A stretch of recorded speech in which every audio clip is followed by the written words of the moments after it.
Come si prega in teasofia? C'è un modo specifico di pregare e ciò che comunemente si intende per preghiera è forse l'unico modo di pregare? Ovviamente no, te lo dico in questo video e te lo dico dopo la sigla.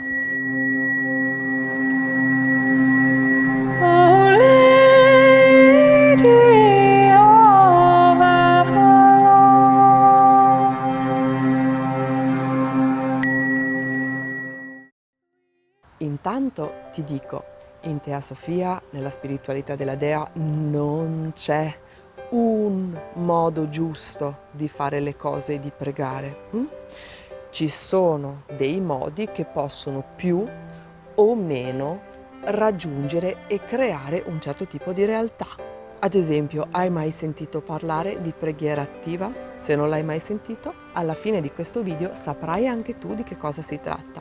Intanto ti chiedo, vorresti iscriverti al mio canale e attivare la campanellina così da essere sempre aggiornato e aggiornato sui contenuti che riguardano la spiritualità radicata, la teasofia, il pensiero oltre al dualismo e un altro tipo di attivismo radicato. Che cosa significa pregare deriva un po' da quello che è la nostra cultura e da quello che è l'educazione religiosa che abbiamo ricevuto tutte e tutti. Non è necessariamente come sto per dire, ma è molto probabile che se tu sei ad ascoltarmi qui in Italia, il modello che tu hai introiettato sia un po' quello del cattolicesimo. Quindi all'interno del cattolicesimo ci sono tanti tipi di preghiere già scritte, molto codificate, al punto che per cambiare il Padre Nostro c'è stato l'intervento del Papa, che così sono e così vengono pronunciate. Spesso si tratta di preghiere molto antiche, poi tradotte nelle varie lingue dei fedeli, e il modo che un po' passa, quello che viene recepito dalla massa, forse avvicina un po' la preghiera al mantra. Si ha quasi l'idea che sia il semplicemente ripetere le parole che fa il tutto.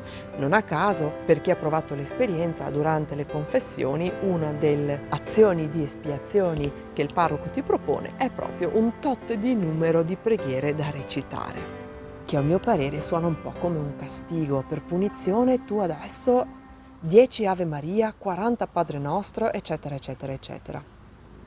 Su questa cosa c'è da meditare.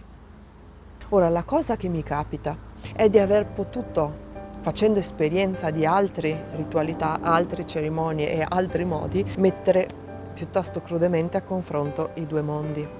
Quando mi è capitato di dover ritornare per un funerale, un matrimonio o qualsiasi altra celebrazione a cui sono stata invitata, la cosa che mi ha colpito molto è il tono di assoluta mancanza di emozioni e di passività del modo di pregare comunemente diffuso, che è qualcosa che in realtà ricordo bene anch'io quando ero piccola, che mi si diceva che dovevo fare le preghierine. E nuovamente quello che passa è quasi che se tu non reciti a memoria la preghierina è un po' come a scuola se non reciti a memoria la poesia che la maestra ti ha detto di imparare, ti pigli una notaccia, solo che questa volta la notaccia te la dà il Padre Eterno. Il fatto che già ai bambini passi questo non è proprio buono, perché poi quando sei adulto tu replichi esattamente lo stesso sistema. Ecco, se vogliamo quel tipo di preghiera passiva, che in certi aspetti è anche molto rassicurante, proprio perché come un mantra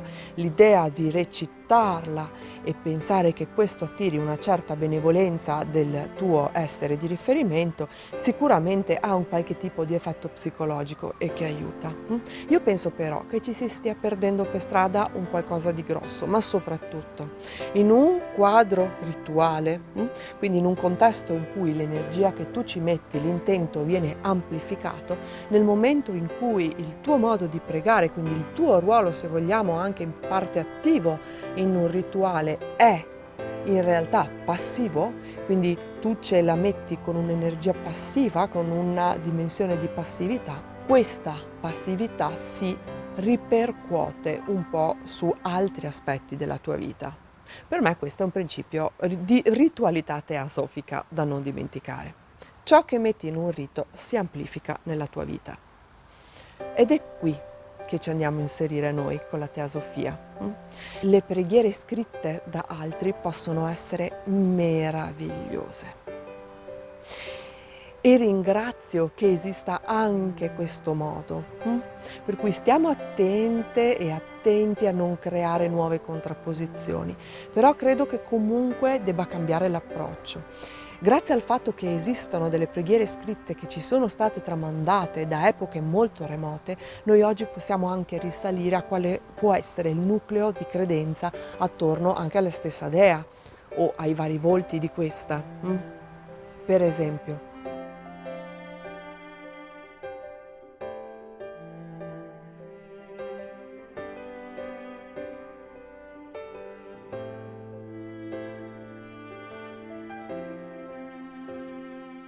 quando però allora vogliamo utilizzare questo tipo di preghiera, quindi recitando e riproponendo delle parole scritte da altre persone, io penso che il necessario sia uscire dalla scatolina, dal modello poesia da recitare a memoria, persino scollegato dai sentimenti, e andare all'origine, cioè cosa ha provato colui o colei che scrisse quel testo quando lo scrisse, quali erano le emozioni, qual era lo stato di devozione, qual era l'idea che lui o lei avevano attorno a questa divinità o a manifestazioni della natura. E quindi quelle parole diventano una magia che, se sono ripronunciate, si rimette in moto. Questo perché è difficile? Perché spesso significa riprendere la conoscenza di modi di dire, frasi, espressioni e a volte categorie di analisi della realtà e del fenomeno del sacro che non ci sono familiari, e quindi richiede un grosso lavoro. Di fatto, io per esempio, qualsiasi sia il credo di una persona, sono piuttosto contraria al insegnare ai bambini, laddove una famiglia lo ritenga giusto, ad approcciarsi al sacro secondo queste modalità, cioè la parola imparata a memoria senza nemmeno capire il significato. Perché poi a catechismo qualcosa ti spiegano, ma non è che sia proprio il linguaggio quotidiano di un bambino, frasi come "e non ci indurre in tentazione", che adesso non esiste più. Talmente tanto che io onestamente lo dico, a me capitava che iniziavo col Padre Nostro e finivo con l'Ave Maria, proprio perché la mia testa era altrove ed era semplicemente una ripetizione acritica di un qualcosa che facevo perché mi avevano detto che si doveva fare. Ma quando io cresco con questa sensazione dentro, ovviamente è impossibile che il mio rapporto con il sacro o con un essere divino non venga plasmato da questo modo di fare le cose. È l'ultima cosa che vogliamo fare nella spiritualità della Dea, che purtroppo ci viene come automatismo. Oh, alziamo la mano se anche tu l'hai fatto. Faccio mea culpa per dire non ci frustiamo, siamo qui per vedere quello che non vedevamo. Ovviamente non può che essere così, veniamo da di là, stiamo prendendo un'altra strada, la prima cosa che ci viene spontanea è prendere quel che già conosciamo e spostarlo dall'altra parte. Ecco, proviamo a fare un passo in più. Quindi se decidiamo di usare parole scritte da altrui, lavoriamo, che sia il momento di preghiera anche questo lavoro di recupero, di emozioni, di significati e di comprensione di quale poteva essere la relazione di questa persona. La preghiera non è troppo lontano dalla poesia, nel modo in cui la intende anche Robert Graves nel suo approcciarsi con il sacro. La poesia è un linguaggio perfetto per descrivere la sacralità. Detto questo, arriviamo alla famosa preghiera attiva, di cui ti ho parlato prima. C'è anche un altro modo. Per capirlo bisogna un po' destrutturare le concezioni automatiche che ci portiamo dal nostro passato di educazione religiosa precedente, come dicevo prima. Per cui spesso questo pregare in maniera fretta passa anche perché siamo abituate e abituati alla figura del mediatore, e uso il maschile per forza perché sono tutti maschi, tra il profano e il sacro, tra il Dio e gli esseri umani, un qualcosa che in Teosofia non esiste, perché non esiste una concezione trascendente di sacralità. Quindi se un sacro inizia già da qui, noi non abbiamo più mediatori e mediatrici, e qui il femminile lo possiamo usare insieme a tutto quello che sta nel mezzo. Qui abbiamo semmai facilitatori e facilitatrici. Facilitatori e facilitatrici di cosa? Dell'esperienza. Questo significa che un'esperienza di sacro mi può essere facilitata, ma me la posso benissimo anche lavorare per quello che riesco da me. Perché tutto questo spiegone? Perché laddove si ha la consapevolezza che c'è un rapporto diretto con il sacro, perché tu sei parte del sacro, come cambia allora il tipo di preghiera che puoi portare? Diventa anche un dialogo diretto, non più mediato da parole scritte a altri, non più per forza controllato, ma soprattutto non più passivo. Ed ecco allora che torniamo all'ascolto di noi stesse e noi stessi, per capire qual è l'oggetto del nostro discorso, cosa noi vogliamo portare, emozioni, parole, sentimenti, difficoltà, possiamo portare tutto e lo possiamo fare in qualsiasi modo. Può essere una preghiera parlare, può essere una preghiera danzare, può essere un modo di pregare suonare, può esserlo stando raccolto in sé e provando una sensazione anche fisica di offerta del proprio contenuto emotivo, qualsiasi contenuto emotivo, perché in teosofia è un po' come se il sacro fosse la terra.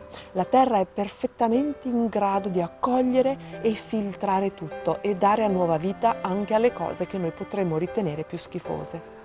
C'è un modo di dire nella spiritualità della Dea che non è mio, che per la Dea non fa differenza se tu offri un'emozione felice o un'emozione triste, è comunque il tuo offrire. E l'altra cosa è anche la consapevolezza che però non offri a un essere trascendente che sta lassù.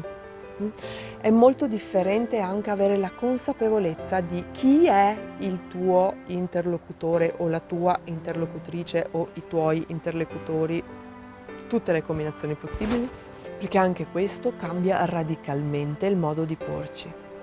E se riusciamo a cambiare queste cose, quindi consapevolezza nel modo di pregare, consapevolezza di una sacralità non trascendente e consapevolezza che quindi colui o colei o coloro a cui ci rivolgiamo non stanno lontano, ma sono qualcosa di cui siamo parte anche noi, tutto questo ritorna indietro e aiuta a restituire la stessa dimensione di senso che diciamo di voler tessere. Spero di essere chiara a spiegarlo perché è fondamentale. Viceversa, se invece cambiamo il genere della divinità da maschile a femminile, ma non cambiamo nulla, preghiamo esattamente nello stesso modo, con un tono che si capisce che la voce va da una parte ma la testa va da tutt'altro, il cuore non ne parliamo.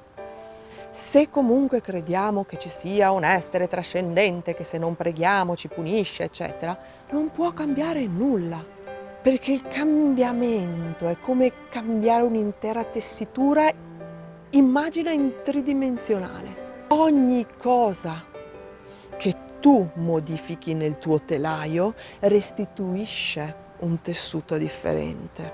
Se invece il telaio resta il medesimo, tu puoi anche fingere di voler cambiare punti, ma verrà fuori lo stesso tipo di tessuto. Con questo spero di averti dato qualche spunto in più per capire un altro modo di fare le cose, per entrare un po' dentro la spiritualità della Dea, la teosofia. Ti aspetto al prossimo video e radica con me questa rivoluzione. Lady, I hear your voice calling me